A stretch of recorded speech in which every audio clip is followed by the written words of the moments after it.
What is going on, everybody? In today's video, I'm going to be comparing a 2023 Nissan Frontier Pro-4x with a Ford Bronco. Okay, so I'm not quite sure how many people are cross-shopping these two, but I figured this would be a somewhat interesting video to talk about because they are both off-road SUVs and pickup trucks. This is the Pro-4x version of the Frontier, and that is the most off-road oriented version of the Frontier, and it is a mid-sized pickup truck that is pretty capable overall, and I think this is a vehicle that doesn't need any introduction. It's the Ford Bronco. It is one of the most capable SUVs on the market, aside from like a Wrangler, and I thought it'd be interesting to compare the two in regards to exterior, interior appearances, specifications, pricing, and then finish off this video talking about which one of these two I would recommend you purchase depending on what situation you're in. So without further ado, let's start off with the styling. Now, starting off with the Frontier, I think this is a really good pickup truck. This is completely redesigned as of 2022, and then 2023 model year, which is this vehicle in front of me, has a few nice little added features and new trim levels, but aside from that, it is mostly unchanged from an exterior and interior appearance standpoint. You do have LED headlights up here, which look really good at night. They give it kind of this muscular, angular look to the front end. I can't say either one of these is better looking than the other. I think they're both really good looking. You do have some of this lava red badging, which is that kind of red accent all throughout down here with the recovery hooks. And then you do have LED fog lights as well. This is a fake vent over here, unfortunately, but other than that, it is a pretty good looking front end. You have this bulge fender flare and some more bulges over the hood, giving it just kind of a muscular, aggressive look. Coming over to the side, it is pretty more normal from the side point of view. Looks kind of more typical to every other mid-size pickup truck. But then coming over to the back, you have a little bit more of this plastic around the fender flare. And again, the Pro-4x badge with this large bulge for the rear fender. And then the rear end is also just as good looking. You have these LED taillights. You have the Pro-4x badge. Then you have Frontier just stamped into the tailgate. I think this is probably one of the best looking of the mid-size pickup trucks. This is pretty much the most updated. So I think that's why I think I like it the most. Now, one more thing to mention about the Frontier is you can get this optioned in a king cab configuration where this is kind of half the size of this door. That will give you a little bit less space in the back, but then you can option for a 6-foot bed as compared to the 5-foot bed that you're seeing on the screen right here. Now let's talk about the Ford Bronco. I think this is a vehicle you guys are well aware of. You've seen it on the channel. You've probably seen it on the roads. It's been around. It's pretty popular. Starting off with the rear end, you do have LED taillights on this particular version of mine. Mine's the big bend with the mid package, so it is kind of on the lower end of the trim levels that Ford offers, but it does have some nice amenities like those LED taillights. Now, mine does have the soft top and the removable doors, which all Ford Broncos come with, which is not something the Frontier offers. And you can get the Bronco in a 2-door configuration as well. So that's kind of a little bit more similar to the Frontier, but still, obviously, they're two different types of vehicles. One is an SUV, one is a pickup truck. But I really like the styling of this thing. It's very boxy, very square. Coming over to the front, I also have LED headlights similar to the Nissan Frontier, and mine are the upgraded LEDs. So they look a little bit different than the ones that come on the base model. But nonetheless, either option do get LED headlights. And the front end looks really good as well. You can get a variety of different grille choices here depending on what trim and spec you get. And, you know, in terms of a look standpoint, I think I prefer the Bronco just because it's a little bit more of that retro modern versus this is just kind of a good looking pickup truck. I just like the fact that this has a throwback to the, 60s and 70s Broncos. Now, in case you're wondering about size, this is about 210 inches in length with this crew cab configuration versus this with this 4-door configuration is about 191 inches. So you're looking at about a difference of about 1.5 feet with the Frontier being a little bit longer than the Bronco. Now, jumping inside the Frontier, a really nice interior overall. You do have some hard touch plastics here, but everywhere your elbow is going to be placed, you're going to have some soft touch materials. You do also have some really nice lava red trim pieces in here, kind of giving it a unique look because this is the Pro-4x. This is the top of the line trim level. So you do have some unique and kind of bespoke trim pieces for this trim level, and I like the way it looks. I really like these leather seats.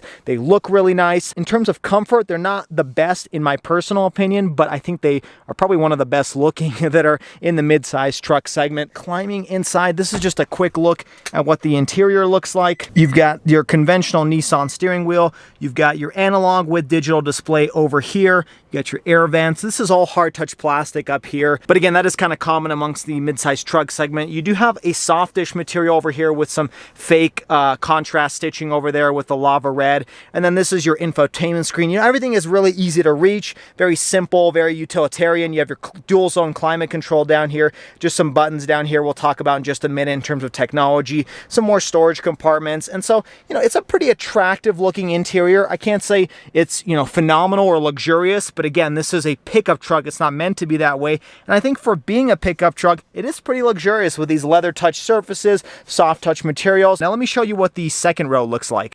Climbing back here, not much more to report. You do have pretty much similar materials over here on the door panel, and then the same type of seats. They look really nice. I like the textured pattern over here. You do also have a center armrest with 2 cup holders, and then you do have USB ports back here along with a household power outlet. It's actually a 400 watt power outlet. But other than that, that is kind of a look at the second row. This vehicle does also come with a sunroof, but that is not a standard option. That's just upgraded with this particular vehicle that I'm sitting in today. Unfortunately, you don't have any rear air vents. That's not even an option, but not very many other mid-size pickup trucks actually offer that for the second row passengers. Okay, now jumping into the Bronco, a little bit of a different interior. First of all, you do have a frameless glass here because, well, this window will fold down and you can remove the doors, which you can't do in the Frontier. But, you know, similar hard touch plastics here. In fact, this has more hard touch plastic than the Frontier. You do have a small little soft touch surface over here, but other than that, anywhere your elbow is going to touch is going to be hard touch plastic.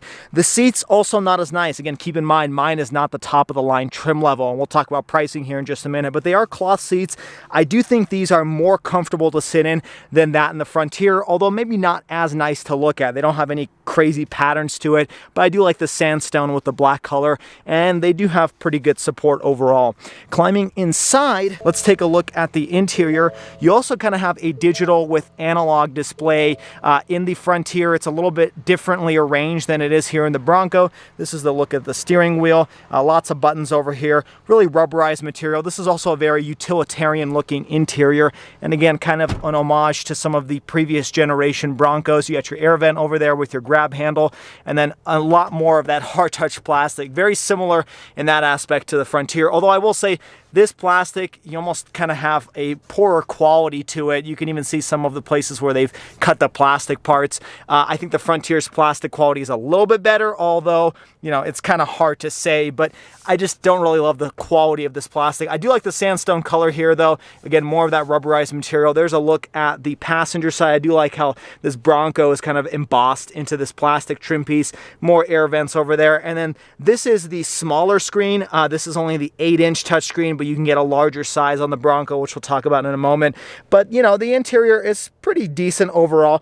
Down here, very similar to the Frontier, you got dual zone climate control, just some quick access buttons, more storage compartments, and then, you know, the interior is pretty plain, but again, it's meant to be more durable, more utilitarian, and I think the Frontier probably has slightly nicer use of materials, but again, that really comes down to the pricing. Now let me show you what the second row looks like. So taking a look at the second row, again, very similar to the first row. And then this is the same look at the seats. You don't have a center armrest in this, which is kind of odd. I believe if you get the higher trim levels with the leather seats, you will get a center armrest and cup holders, but there's not really any cup holders in the second row aside from using this netting over here, which doesn't really function very well for like open cups or anything like that. Over here, very similar story to the Frontier. You do have some USB ports underneath this little tab over here, and then you do have a household power outlet, also 400 watt max. I've used this before, works really well. And you have your window switches. Again, you don't actually have any air vents back here. They don't include that on the Bronco either. That's actually one of the things I dislike about it, especially because there are other full-size SUVs that do offer rear air vents, but, you know, nonetheless, a pretty good look overall. And like I said earlier, these are very comfortable seats to sit in. Finally, we'll take a look at the truck bed, which, you know, the tailgate is dampened, which is really nice. You do have some places here, what I believe is for cup holders, but taking a look at this bed liner, feels really good, very durable. You do have some lighting controls back here, and you also have what Nissan calls the Utilitrack system, where you can actually unhook these little tabs over here and slide them around so that you can tie down cargo in different sections of the bed, which is actually a really smart idea. You also have a household power outlet back here, so really usable trunk. I think this is probably one of the most usable ones out of the mid-size truck segment, aside from what's coming out here in the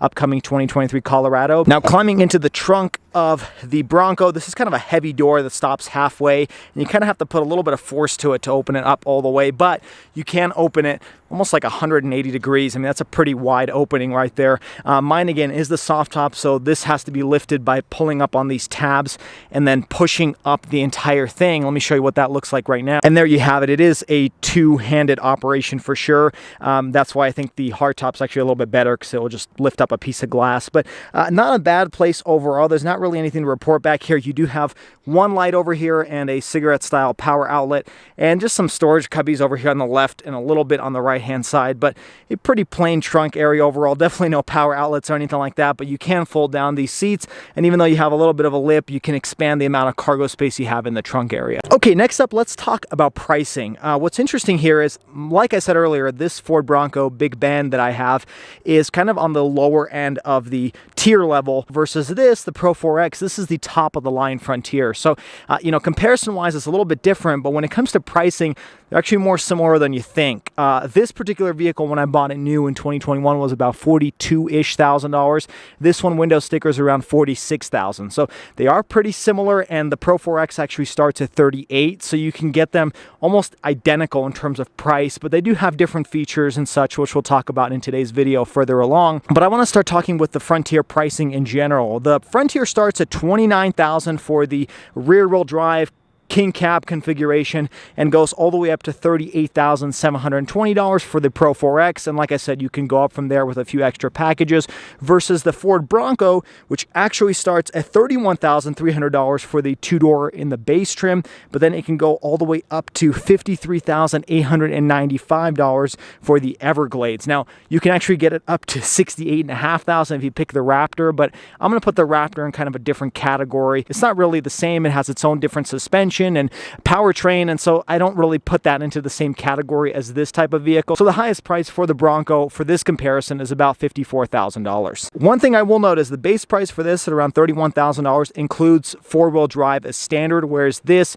includes rear-wheel drive, and you have to pay a few $1,000s extra to get four-wheel drive. So once you start getting the base one in this with four-wheel drive and the base one in this, you're looking at a very, very identical MSRP. Okay, now I want to talk about storage, which is where the Frontier actually kind of wins. You not only have a lot of space in this door pocket over here, but then you also have a pretty large compartment in front of the gear selector. But then you also have this wireless charging pad, which you can technically use for, you know, putting your wallet here or something like that, a little bit of extra storage. Then you have a pretty massive center arm console over here for a mid-size pickup truck. You can definitely fit a lot of different things in there. Of course, you have a glove box, but that doesn't stop there. You actually go into the second row, and aside from the door pocket here, you actually have under seat space as well. And if this one didn't have the upgraded audio system, underneath the driver's side rear seat would also have more storage space, but really convenient use of storage space for a pickup truck. Jumping into the Bronco, you have very limited door pocket space. I mean, it's just this little net over here, and then you do have a similar arrangement where you have a pretty decent sized storage compartment in front of the gear selector.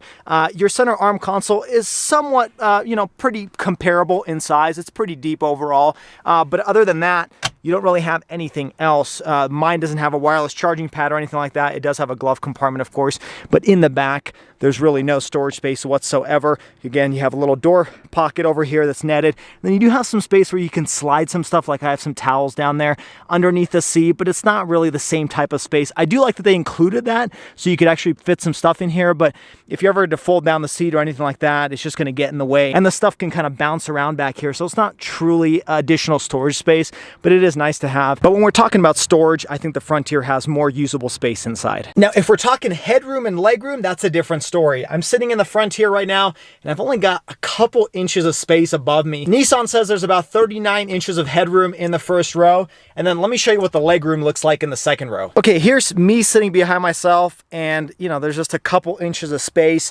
Nissan says you have about 33.2 inches of legroom back here. What I will say though is that your seating position is pretty upright, and you know, my knees are actually pretty close to my chest. If you take a look, you know, it's not the most comfortable seating position. Now, jumping inside the Ford Bronco, I have gobs of space up here. I mean, we're looking at like 6 inches of space above my head. Part of the reason is because this is the soft top, but Ford says you have about 43.3 inches of headroom in the first row in the soft top. There have been many times in the Frontier over the last week that I've kind of sat in and adjusted myself and hit my head on the ceiling. That's never happened in this Bronco. So this is what it looks like, me sitting behind myself. Definitely a few more inches of space. space. And Ford says you have about 36.3 inches of legroom back here, and I can believe it. And the seats are just a little bit more comfortable. They're angled a little bit more down. The seat back is angled a little bit better. And so I have a little bit more support in the thigh. My knees aren't as close to my chest as they were in the Frontier. I personally prefer the seating position in the second row in the Bronco as compared to the Frontier. Okay, next, let's talk powertrains. Starting off with the Nissan, you only have one engine and transmission option. It is a 3.8 liter naturally aspirated V6 that produces 310 horsepower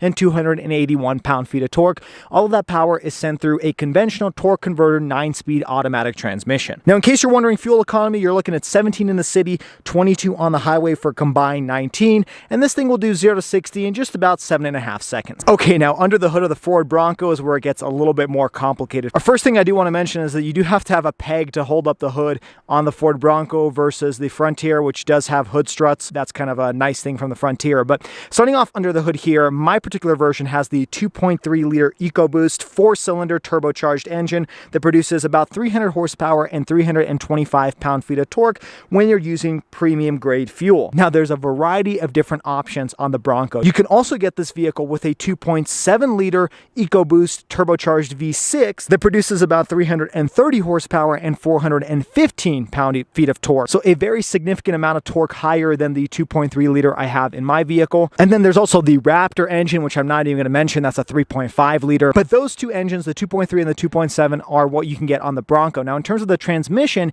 you can either get the 10-speed automatic that I have in my particular vehicle, or you can get a 7-speed manual. Now, in terms of fuel economy, it really depends on your trim level, your engine, your transmission, your wheel and tire setup, but you can get as high as 22 on the highway and as low as 17 in the city. So a pretty comparable amount of MPG as the Frontier, but you're looking at two different types of engine options, whereas this is naturally aspirated, this is only turbocharged regardless of what engine option you pick. Now, in terms of 0 to 60, as I'm sure you can guess, again, it depends on what engine and transmission, but you can get probably in the mid to high 6-second range if you choose the 2.7 liter V6. Mine is probably a very similar 0 to 60 as the Frontier, probably around 7.5 seconds. Now, I do briefly want to mention my experience with the power delivery between both these vehicles. Personally, I kind of like the turbocharged forced induction platform that the Ford Bronco rides on, especially at the elevation I am at here in Utah, around 5,000 feet above sea level. I find that around 0 to 30, the Frontier is actually pretty wickedly quick. When you stomp on the accelerator, it actually kind of throws your head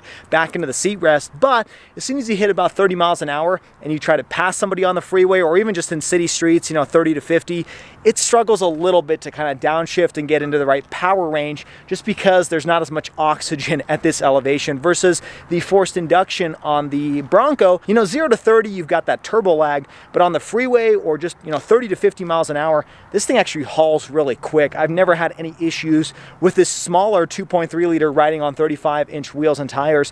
I think this is plenty of power, and I think between the two, just given my height above sea level, I prefer forced induction with this turbocharger just because it's a little bit easier to drive and pass people on the freeway. Okay, next let's talk technology. I'm going to be bouncing between these two. Starting off with the Frontier, like I may have mentioned earlier, you do have a 9-inch touchscreen over here. Really good software. I do think I like the Ford software a little bit better because it's a little bit snappier, but I think it's a pretty good software overall. Very easy to use, very easy to understand. This is the upgraded 9-inch touchscreen. The lower base models have an 8-inch touchscreen, but nonetheless, pretty good size overall. You do have a 7-inch instrument gauge cluster display over here. I should mention that this does have wireless Apple CarPlay, but only wired Android Auto. But you also have a 360-degree camera, which is nice to have for a pickup truck, especially when you're off-roading. You've also got a wireless charging pad, like I noted earlier. You also have heated seats over here for the front driver and passenger side, and then you also have a heated steering wheel. Now, again, this is not all standard tech, but you can get an option with all of this stuff. Pretty much all of the tech that you could ever really ask for in a modern pickup truck. As we're jumping out of the Frontier, I do want to mention this does have the upgraded 10-speaker Fender audio system, and, well, quite a coincidence, but you can also get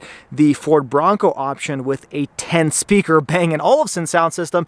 I think they're both probably pretty good. Maybe an audiophile would say otherwise. Now, jumping into here, you have an 8-inch touchscreen on my particular version, but the one advantage the Bronco has is you can get up to a 12-inch touchscreen on the interior. You can also get a wireless charging pad similar to the Frontier. You can still get heated seats, which my vehicle has.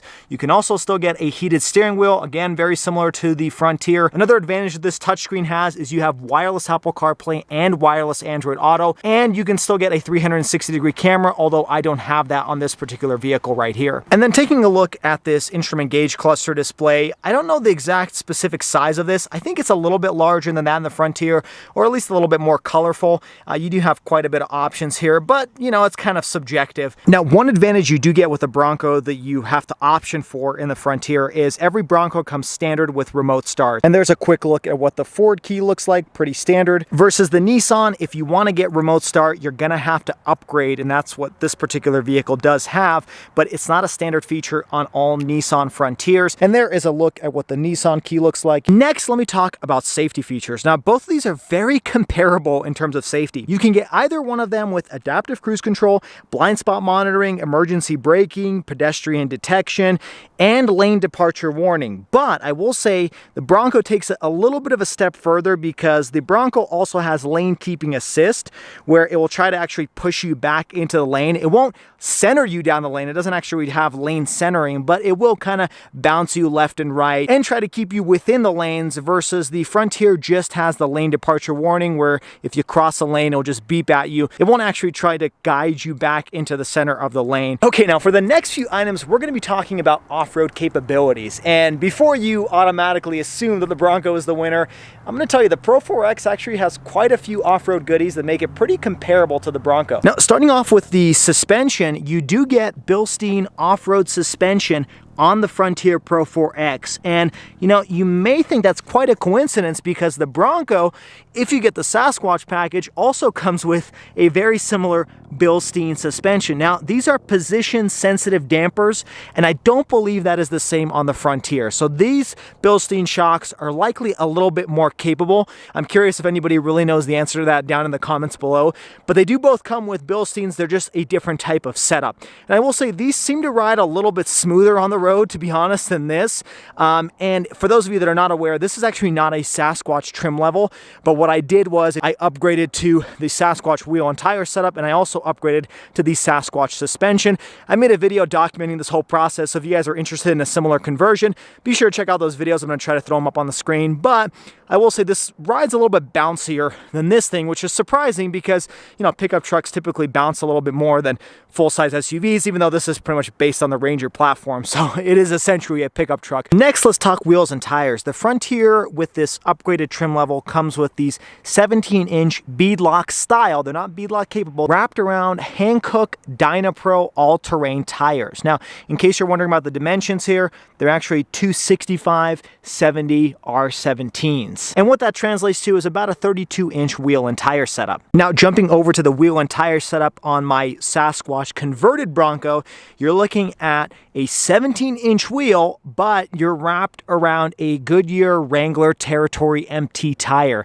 And in case you're wondering about the dimensions on this, you're looking at a 315/70 R17. And so you're sitting on kind of a fatter tire here, so you got a little bit more tire tread and depth. I mean, I'm sure you can see the size difference here, but these are much more massive on the Bronco and more capable in these 35-inch tire setup. Now, this particular vehicle came with a smaller wheel and tire setup, because like I said, I converted to these Sasquatch ones. It actually came with 33-inch tires, which were a little bit more comparable to those that are on the Frontier. Now, I should mention that the Bronco actually has beadlock capable rims versus the beadlock style on the Frontier. So in terms of wheel and tire setup, these are definitely more capable for off-roading, versus this is a little bit more comfortable for day-to-day driving. Now, in terms of approach angle, you're looking at about 32.3 degrees of approach angle on the Frontier. And then there's several different options on the Bronco. Now, you can get 35.5 degree approach angle on the base trim level, but if you choose the Sasquatch like the one I have, you can get up to 43.2 degrees of approach angle. That's pretty spectacular. In terms of breakover angle on the Frontier, you're looking at 19.6 degrees. Now, on the base Bronco, you're looking at a 20 degree breakover angle, versus on the Sasquatch, you can get up to a 26.3 degree breakover angle. Coming over to the back, you'll notice the departure angles where the Bronco definitely takes the cake, because you know, this isn't a truck bed versus this is. And so you're looking at about 23 degrees on the Frontier, and then on the base Bronco it's 29.7 degrees, but the Sasquatch is up to 37 degrees departure angle. Now in terms of ground clearance, it's actually not as big of a difference when you compare the base non-Sasquatch Bronco versus the Pro-4x. You're about 9.5 inches of ground clearance in the front, 9.8 in the back on the Frontier, versus the base Bronco is about 8.3, which is actually kind of low, but then up to 11.5 on the Sasquatch, which is kind of what I have right here. And I gotta say, you need that side step on this because it's kind of hard to get in and out of the vehicle, versus this is a little bit easier, especially for a day-to-day driving standpoint. Now in terms of lockers, you actually do get a rear locker on the Pro-4x, but even though my particular vehicle doesn't have lockers from the factory, you can get this with front and rear lockers in the Sasquatch trim level, and you can get a sway bar disconnect. So definitely a lot more capability here for rock crawling, but still not too bad on the Frontier with a rear locker. Now both of these can be optioned with skid plates underneath. So the Pro-4x comes with 3 different skid plates underneath the vehicle, and since mine technically wasn't the Sasquatch, it actually doesn't have any skid plates. That's something I still need to install, but you can obviously get skid plates if you do get the Sasquatch version. Now I will say one complaint I have about the Frontier in terms of its off-road goodies is this one doesn't really have any off-road modes. I mean, you do have a tow haul mode over here, but other than that, there's nothing that you can kind of shift through or anything like that, aside from pushing your locker over here on the left-hand side down near at the bottom to activate that. It's just kind of, I guess, always in off-road mode, but there's no other, you know, eco or sport mode or anything like that. Really, the only thing you can pull up is this off-road gauge, which actually is pretty nice, and I like the information it gives, but it's just not as robust as what you see in the Bronco. Now, jumping inside the Bronco, you have a similar, you know, off-road gauges and tire pressure, and probably a little bit more info than what you see in the Frontier. But not only that, but you also have these GOAT modes, which depending on what trim level you get, you may have up to, I think, 8 or 9 different GOAT modes, which is go over all terrain.